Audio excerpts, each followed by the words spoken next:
You think you are awake, but you are not. You are sleepwalking through a nightmare you designed. You call it fate, bad luck, or bad timing, because blaming the invisible feels safer than change. But there is a second mind in your house, and it does not ask permission. Tonight we stop negotiating with our excuses, and we confront the stranger holding our steering wheel. Phase I, the internal saboteur. This is where your plans go to die quietly. You swear you want success, yet your hands keep building the cage you claim to hate. The reason isn't laziness.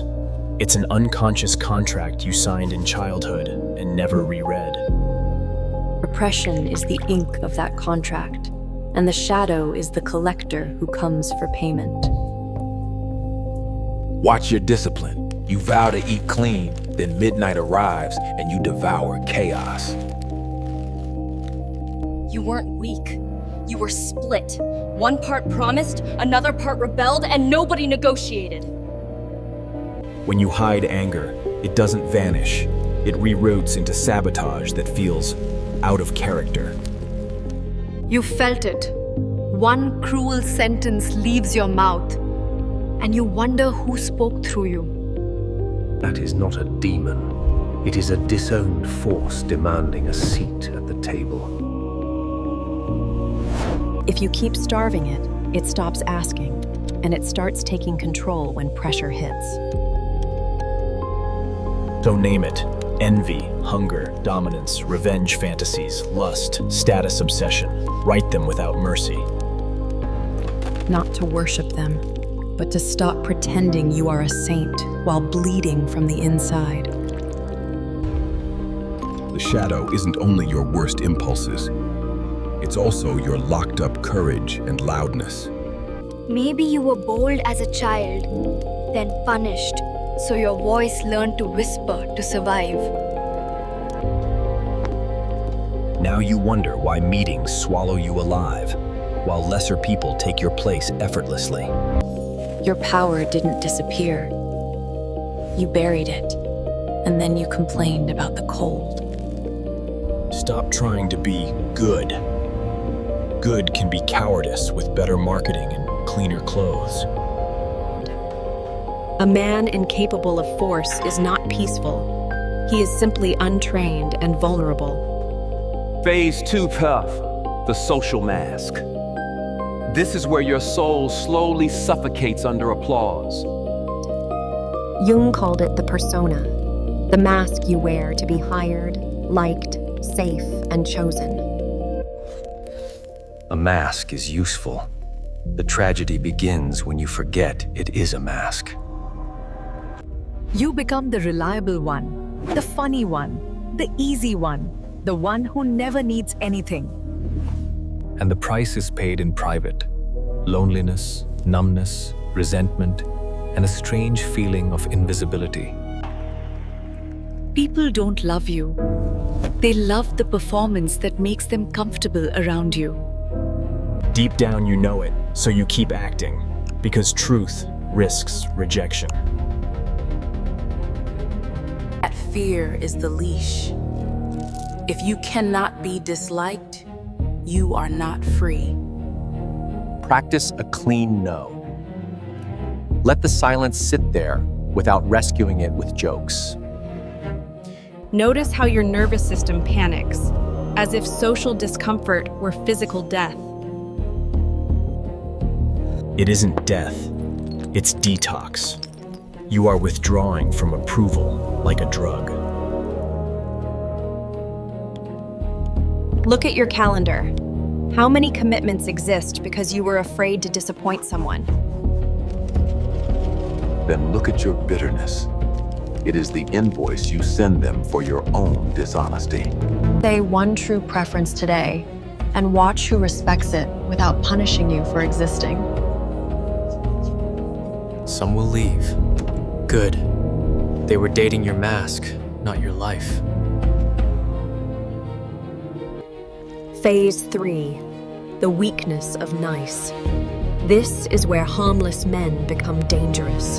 Nice is not virtue when it is driven by fear. It is submission with a smile. Suppressed aggression doesn't make you gentle. It makes you passive-aggressive and secretly vengeful.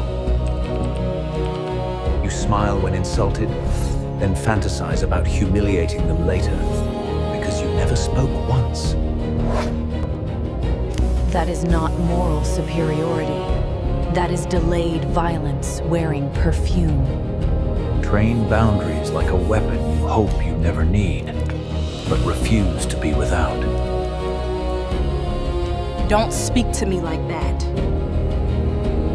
Watch reality reorganize around your spine. Your shadow wants to protect you, but you keep locking it in the basement like a criminal. Integrate it instead. Give it a lawful job. Defend your health, your time, your standards. A dragon is terrifying when it's wild. It becomes a kingdom's guardian when it's leashed. Phase 4. Projection. This is where you meet yourself in the faces you hate. The people who trigger you are not random. They are mirrors you refuse to look into. If arrogance burns you, ask why it burns. What power in you is starving for permission? If laziness disgusts you, ask what rest you deny yourself and what softness you punish. If manipulation enrages you, ask what influence you refuse to learn, then resent in others. Stop. Pause the video for a second and be brutally honest with yourself right now. Did you recognize yourself in the last example? Yes or no? No excuses, no philosophy. Because if you deny it, the shadow owns you, and it will collect interest later. Good.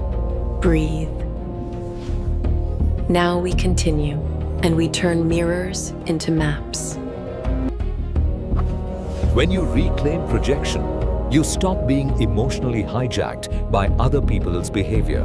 You stop chasing moral superiority because you no longer need to pretend you are pure.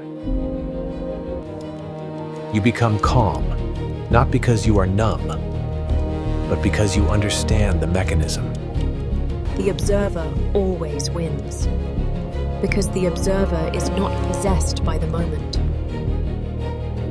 Phase 5. Integration. This is where you become dangerous in the best way.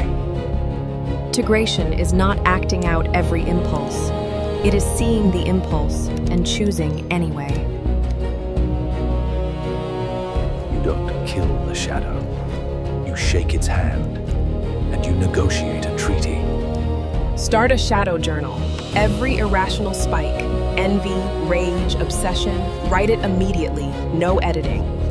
Do not explain why they are wrong. Ask what it reveals about you and what you crave. In envy, there is a blueprint. In shame, there is a map. In rage, there is a boundary. Next, audit your persona. List the roles you play and circle the one that feels like a lie. Then smash one small mask today. Stop laughing at jokes you hate and watch what happens. You will learn fast who wants you alive and who wants you convenient. Now the anima, your inner emotional world, ignored long enough, becomes possession and obsession. The hard man at work becomes a child at night, moody, reactive, desperate for a savior. Don't say, I am depressed. Say, a mood is visiting me, and treat it as information. Close your eyes, picture it as a figure, and ask, what do you want me to fix? Maybe it wants rest, creation, honesty, or the conversation you keep postponing like a coward. When you dialogue instead of fuse, emotion stops hijacking your steering wheel. People call it synchronicity, when life starts echoing your internal shifts with strange precision. Some call it magic. It's often simpler. Alignment changes what you notice, choose, and tolerate. When you stop betraying yourself, you stop inviting betrayers, and opportunities can finally reach you. Grinding with a fractured psyche is driving with the brake engaged. Loud, impressive, and useless.